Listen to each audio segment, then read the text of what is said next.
토요 메시지를 전하겠습니다. 성경 말씀은 룻기서 2장 8절에서부터 14절까지 메시지 성경본을 읽도록 하겠습니다. 그러자 보아스가 룻에게 말했다. 내 딸이여 들으시오. 이제부터는 다른 밭으로 이삭을 주우러 가지 말고 여기 이 밭에 있으시오. 내 밭에서 일하는 젊은 여인들 곁에 있으면서 그들이 어디서 추수하는지 잘 보고 그들을 따라가시오. 아무것도 걱정할 것 없소. 내가 내 종들에게 그들을 괴롭히지 말라고 지시해 두었소. 목마르거든 가서 종들이 길어온 물통에서 얼마든지 물을 마시도록 하시오. 룻은 무릎을 꿇고 얼굴을 땅에 대어 절했다. 어찌하여 저를 따로 지명하여 이렇게 친절히 대해 주시는지요. 저는 한낱 이방 여자에 불과합니다. 보아스가 룻에게 대답했다. 그대에 관한 이야기를 내가 다 들었소. 그대의 시아버지가 돌아가신 뒤로 그대가 시어머니를 어떻게 대했으며 또 어떻게 그대의 부모와 그대가 태어난 땅을 떠나 낯선 사람들 틈에 살려고 왔는지도 들었소. 그대가 한 일에 대해 하나님께서 갚아주실 것이요. 그대가 하나님의 날개 아래 보호를 받고자 왔으니 그분께서 그대에게 후히 갚아주실 것이요. 룻이 말했다. 어르신, 저는 이런 은혜와 자비를 받을 자격이 없습니다. 당신은 제 마음에 감동을 주셨고 저를 한 가족처럼 대해 주셨습니다. 제가 이곳 사람이 아닌데도 말입니다. 점심시간이 되었을 때 보아스가 룻에게 말했다. 이쪽으로 와서 빵을 좀 드시오. 포도주에 찍어서 드시오. 룻은 추수하는 사람들 틈에 끼었다. 보아스가 볶은 곡식을 룻에게 건네주니 룻이 배불리 먹고도 음식이 남았다. 볼이 이삭을 줍다가 신랑을 줍다라는 제목으로 이 시간에 말씀을 은혜를 나누고자 합니다. 제2막에 보아스의 이름이 먼저 등장합니다. 소개를 먼저 하죠. 1절에 보니까 마침 나오미에게 남편 쪽으로 친척이 하나 있었는데 엘리멜렉 집안과 관계된 유력하고 부유한 사람이었다. 그의 이름은 보아스였다. 짜잔 하고 이렇게 보아스의 이름을 소개하면서 보아스를 먼저 등장시킵니다. 보아스는 원래의 그 뜻이 히브리 말로 유력한 자라는 그런 뜻이 있습니다. 그 자체 그 보아스의 이름의 뜻이. 근데 그 히브리의 그 원문 성경에는 그 보아스를 소개하는데 이렇게 소개를 하고 있습니다. 이시 보르 하일. 이시라는 것은 남편, 사람이라는 것이고요. 깁보르는 그 힘, 능력 있는 사람. 그리고 하일, 이것은 용사라는 그런 뜻이 있는데 참 희한하게도 이 보아스와 결혼할 그 룻은 3장에 이제 룻기 3장에 그 읽어보면은 그 현숙한 여인을 그 룻이라고 하는데요. 잠언 31장의 그 마지막 절에 보면 그 현숙한 여인을 바로 룻에 대해서 이야기를 합니다. 그래서 이스라엘 사람들은 그 잠언서 다음에 읽을 그 성경이 바로 이 룻기라고 합니다. 그 현숙한 여인이라는 그 표현을 할 때 그 에세트 하이라고 합니다. 에세트는 그 여자, 하일. 그러니까 이시 에세트 하일 그리고 이시 깁보르 하일 하면은 바로 이 여자를 말해서 그 용기 있는 여인이다 라고 이렇게 표현을 하고 있죠. 3장에 보면. 그러니까 이 보아스와 이 유력한 보아스와 현숙한 여인 룻이 찰떡궁합이 맞는 그러한 그 구절로서 우리는 이해가 되어지는 것입니다.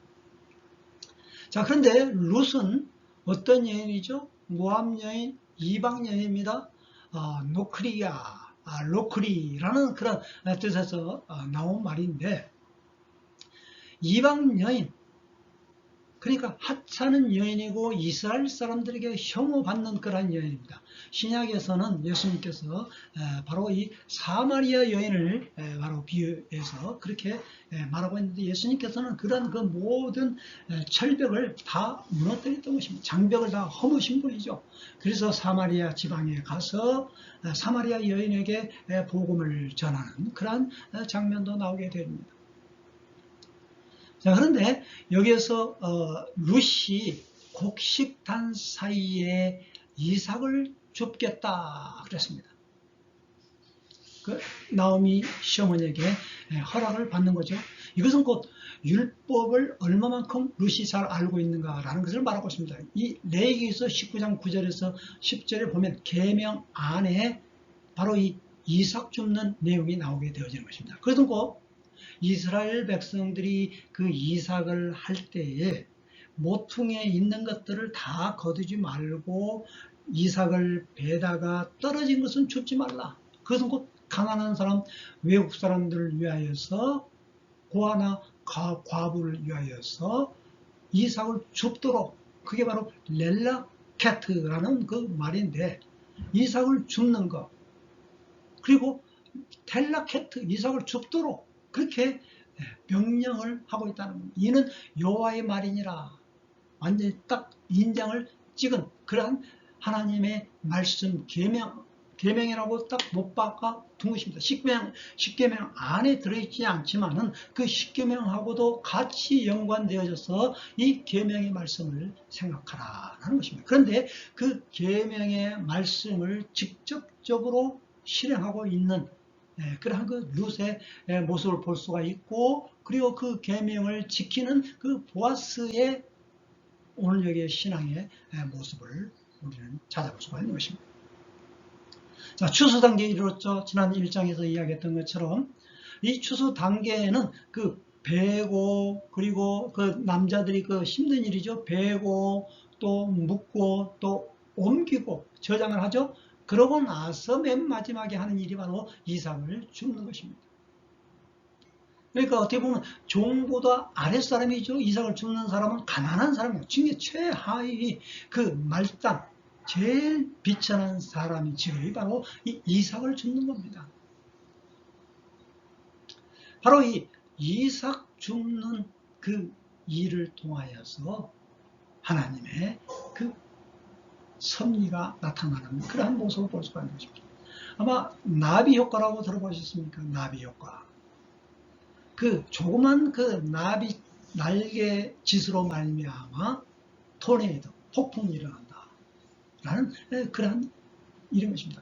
그 이삭 줍는 일이 조그만 일 같지만은 그것이 바로 엄청난 룻의 일생을 변화시키는 그러한 사건이 바로 이 룻기서 나오는 그런 말씀인 것입니다. 내가 은혜를 입으면, 은혜라는 말이 헨이라고 설명하는데요. 이거 어떻게 보면 헤세드와 같이 그러한 말로 그러니까 비슷한 그러한 용어이죠. 은혜는 자격이 있어서 주어지는 것이 아니라 그냥 바로 흘러내려오는 거죠. 은혜도. 그런데 이 은혜라는 것이 오늘 여기 룻기서 2장에 어떻게 흘러내려오는가? 오늘 여기에 그 우연이라는 말이 나옵니다.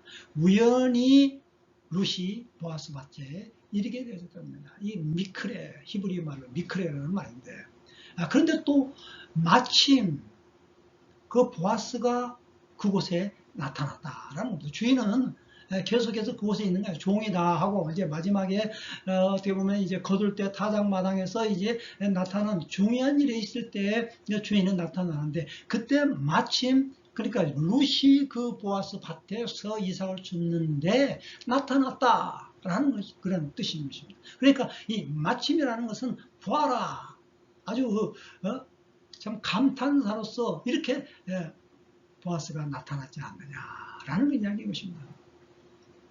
어떻게 보면 성경에는 이 우연히와 또 이 마침의 그러한 그 어떻게 보면 사건들이 많이 나타나죠. 이삭과 리브가 그 만남 속에서도 그 종이 그 우물가에 있을 때 마침 리브가가 나오게 되고, 또 야곱이 또 우물가에 피해서 이제 도망가는데 그 자기의 고향 그 외삼촌 집에 도달하게 되었을 때 또 우물가에서 또 마침 라헬이 물길로 온 그 장면. 자, 그래서 우리는 이 마침 우연히, 이것이 바로 이 은혜의 조합이라고 볼 수가 있는데, 이것은 그냥 이루어지는 사건이 아니라 이 은혜라는 것은 기도하는 자에게 그와 같은 그 행이 다가오게 되어진다는 겁니다.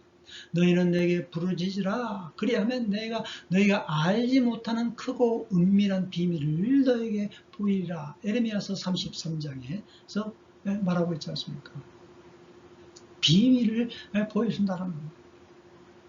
그러니까 우리 하나님의 그때, 카이로스죠. 타이밍. 이 타이밍은 어떻게 보면 이 우연이라 쓰고 은혜로 읽는 것처럼, 우연이란 그 포장으로 은혜로 택배로 배달된다라고 이렇게 말할 수가 있는 것입니다. 좀 이상한 표현이지만, 종종 저는 이곳에 있으면서 뭐 아들이나 또 딸이나 또 다른 그 지인들로부터 많은 것들을 택배로 이렇게 받습니다. 요즘 뭐 코로나 때문에 참 많은 그 택배가 굉장히 많이 활성화되어진 것이죠. 그러니까 이 택배를 받을 때는 굉장히 참 설렙니다. 기쁘죠. 자, 그런 것처럼 바로 이 은혜 택배를 받게 되어지는 그러한 룻과 보아스의 사건을 우리가 연상지어져 볼 수 있다는 겁니다. 첫 번째 만남이죠. 만남. 룻과 보아스의 첫 번째 만남이 이 이삭 줍는 밭에서 이루어졌다라는 것입니다. 우리 첫 만남 굉장히 중요하죠. 이 첫 만남의 첫 인상이 얼마나 그 사람의 그 인격을 우리는 알아볼 수 있는 그런 하나의 잣대 아니겠습니까? 자, 보아스가 딱 밭에 등장해가지고 첫 대화가 뭡니까? 그 종들에게 하나님이 너희들과 함께 있기를 빈다. 그 종들도 그 주인에게 하나님께서 복 주시기를 빕니다. 이렇게 대화를 나눕니다. 그러고 나서 저 젊은 소녀가 누구냐 이렇게 말하고 있습니다. 거기에 다른 이삭 줍는 그런 사람들도 있었을 것입니다. 왜? 추수 때이고 그렇기 때문에. 가난한 사람, 룻 환자만이 이겠습니까? 그 당시에 그 기근과 흉년으로 인하여서 많은 사람들이 그 이삭 줍는 곳에 가난한 사람들이 모여서 그 이삭을 줍는 데 있어서 그 보아스의 눈에 들어온 그 한 사람, 이것이 곧 어떻게 보면 이 볼 줄 아는 사람, 보아스의 그 영적인 눈, 한 사람을 볼 줄 아는 사람. 그러니까 오늘 여기에 제가 어제도 그리스도인의 삶에 대해 이야기했습니다만은 그 정현종 시인이 방문객이라는 그러한 시 내용에서 그 한 사람 방문객에 대해서 우리가 어떻게 대해야 되는가라는 것을 말하고 있는 것이죠. 한 사람이 오는 것은 어마어마한 일이다. 그 사람의 과거와 현재와 미래가 다가온 것이고 그 사람의 일생이 다가온다. 그러니까 조그마한 사람인 것 같지만 그 사람의 모든 것들이 그 과거, 현재, 미래 싹 다 포함해서 오기 때문에 그 한 사람 겉모습만 보지 말고 그 사람의 모든 그 삶 전체를 보아야 된다라는 그 한 사람의 소중함을 말씀하고 있는 것이죠. 자, 그래서 저 젊은 여인은 누구인가? 어디서 온 자인가? 이른 아침부터 지금까지 잠시도 쉬지 않고 일한다라고 그 종에게 그런 말, 그 같은 말을 들었을 때에 이제 보아스는 그 룻에게 다가오라 하면서 이제 정식적으로 이제 대화를 룻과 함께 나누게 되어진 것입니다.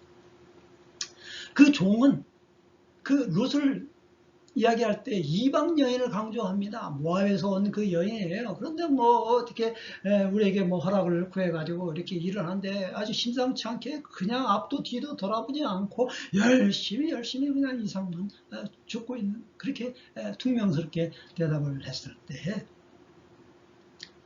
보아스는 룻에게 첫 번째 한 말, 내 딸이여 들으시오. 다른 밭에 가지 말고 젊은 여인들 곁에 있으면서 이곳에서 일어나. 그리고 이제 걱정하지 말고, 그리고 젊은 그 남자가 와서 해코지하지 않도록 그렇게 말을 했고, 목마르거든 마음껏 물을 마세요. 이렇게 이야기했던 것입니다. 이 얼마나 놀라운 헤세디의 그런 말입니까? 내 딸이여 얼마나 친근합니까? 이것은 꼭 뭐 부녀지간의 모녀지간의 그런 호칭이 아닐 것입니다. 얼마나 다정다감한 그런 말입니다.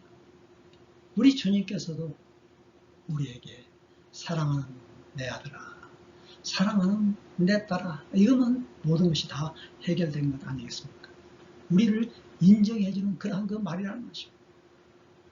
보리 이삭을 줍는데 보아스는 내 딸이여 들으시오.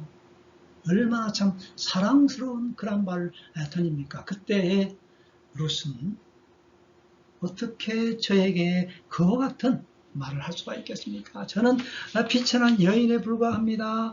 룻은 무릎을 꿇고 얼굴을 땅에 대면서 절을 하면서 어찌하여 저를 따로 지명하여 이렇게 친절히 그 대해 주시는가요? 저는 한낱 이방 여자에 불과합니다. 라고 이렇게 말을 한 것이죠. 대답한 것이죠. 자, 그럴 때 또 룻은 두 번째 보아스는 룻에게 이렇게 말을 합니다. 다 들었다 이거예요. 당신에 대해서 다 알고 있다 이거예요. 시어머니에게 그 남편이 죽고 나서, 시아버지가 죽고 나서 시어머니에게 어떻게 당신이 그 선대를 베풀었고, 그리고 부모와 친척을 떠나온 그 사실에 대해서 하나님께서 보상할 것이고, 그리고 당신이 그 하나님의 날개 그늘 아래 보호를 받고자 이곳에 왔으니 하나님께서 당신에게 후한 상으로 갚아주실 것이요. 이렇게 말씀을 한 것입니다. 자, 그럴 때 룻은 이 말을 듣고 또 뭐라고 말합니까? 어르신, 저는 이런 은혜와 자비를 받을 자격이 없습니다. 당신은 제 마음에 감동을 주셨고 저를 한 가족처럼 대해주셨습니다. 제가 이곳 사람이 아닌데도 말입니다. 우리는 참 이 감격적인 그 둘의 대화 내용을 보면서 이 그리스도와 우리 그리스도인, 예수 그리스도와 이 그리스도인의 이 사랑의 관계가 이런 그 대화가 이루어져야 되지 않겠습니까? 정말 나는 죽을 수밖에 없는데 그 예수 그리스도께서 내 대신에 십자가에 못 박혀 죽으시는 그 대속의 은혜 생각하면 저는 받을 자격이 없음에도 불구하고 이와 같이 엄청난 은혜와 사랑을 저에게 부어주십니까? 이와 같은 우리는 그 아름다운 주님께 신앙의 고백을 하면서 나아가면 얼마나 좋겠습니까? 그럴 때 보아스는 룻을 이제 그 환대의 식탁에 초대하게 됩니다. 빵과 포도주를 떼어줍니다. 그리고 볶은 곡식도 건네줍니다. 룻은 배불리 먹고 남았습니다. 그 남은 것을 집에 가지고 와서 자기 어머니, 시어머니에게도 드립니다. 이것이 곧 오늘 여기에서 있었던 이 만남의 축복이라는 것입니다. 우리는 한 사람 한 사람을 대할 때 이와 같은 그 만남의 축복을 누려야 되겠습니다. 보아스의 또 특별 배려가 이루어지죠. 밥을 먹고 음식을 먹고 나서 나누고 나서 이 예수님의 그 성만찬을 우리는 생각해 볼 수가 있는 것이죠. 빵과 그 포도주를 떼면서 이 받아 먹으라. 내 살이요 내 피 내 운명이다. 이 살과 피를 먹는 사람은 영생을 얻는다. 그리고 예수님께서 그 보리떡 5개와 물고기 2마리를 가지고 그 5,000명이 먹이고 그 광줄이 남는 그러한 그 사건. 보아스의 그 특별 배려로 인하여서 이제 모은 이삭을 떨고 보니까 보리자루가 가득 찼다고 했습니다. 한 에바 22.2리터. 나오미와 룻의 저녁 때 나눈 그러한 그 대화에서 그들은 얼마나 참 감격했습니까? 그 누군가요? 그 다빈치 누구더라? 그 반고인가요? 그 탄광촌에서 복음을 전하러 갔다가 그곳에서 일하고 나서 감자 한 조각을 감자 앞에다 두고 그들이 나눈 그 성만찬의 그 아름다운 모습을 그림을 그린 기억이 생각이 납니다. 바로 그러한 모습이 아닐까요? 비록 반찬은 보잘것없지만은 정말 이 자기 그날 하루에 그 일을 통해서 얻어낸 그러한 그 이삭 죽는 것으로 말미암아 그 한 끼를 먹는 그들의 그 식탁의 대화. 그래서 나오미는 룻에게 말합니다. 누구의 밭에서 일했느냐? 이제 룻은 여차여차해서 그것은 밭에서 일했다. 그래서 그 사람이 이렇게 먹을 것을 주었다.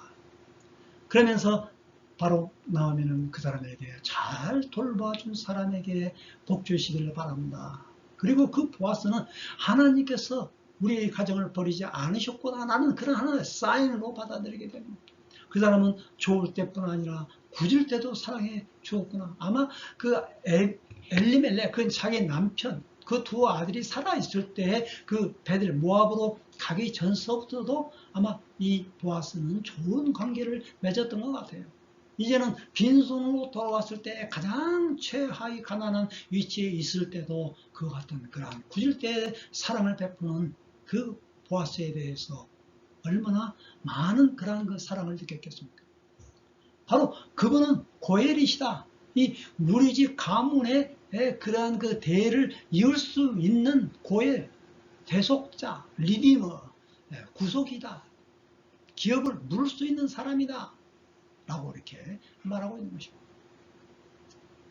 그래서 추수가 끝날 때까지 이 밭에서 일꾼들과 함께 계속해서 일할 수 있는 보리 추수와 밀 추수가 끝날 때까지 50일간 그 룻은 그곳에서 편안한 마음으로 아무런 눈치 보지 않냐고 고민하지 않냐고 정말로 그 보리 이삭을 주는 데 있어서 최선을 다했던 것입니다. 그래서 이스라엘 백성들은 오메르 카운트라고 합니다. 이 7주간을 하루 추수 2리터를 하나님 앞에 그 요제로 드리면서 그 기다림 속에서 간절함과 사모함과 절실함과 그 절박함이 함축되어진 그러한 상태에서 이 오메르 카운트를 한 날 그 세면서 그들은 이 오순절 기간을 보낸다고 해요. 자, 그래서 이 헤세드, 오늘 루키에서 말하고 있는 것은 이 중심 사상이 헤세드인데요. 이 보아스에 흘러넘치는 그 사랑 이야기, 그리고 시어머니를 봉양하는 그 룻의 헤세드가 중심 내용인 것입니다. 매일매일 이삭 줍는 마음으로 내면의 성령 충만함으로 오늘 우리는 이 기간을 보내야 될 것입니다. 성령의 9가지 열매, 갈라디아서 5장에 보면 사랑과 희락과 화평과 온유와 충성과 절주와 자비와 양성과 인내, 여러 가지 그러한 열매들 말이죠. 그래서 이 오메르 카운트 기간에 7가지 내면의 영성을 쌓는 기간으로 한다고 해요. 이삭 줍는 것은 그러니까 부스러기가 아니고 은혜라는 것입니다. 은혜.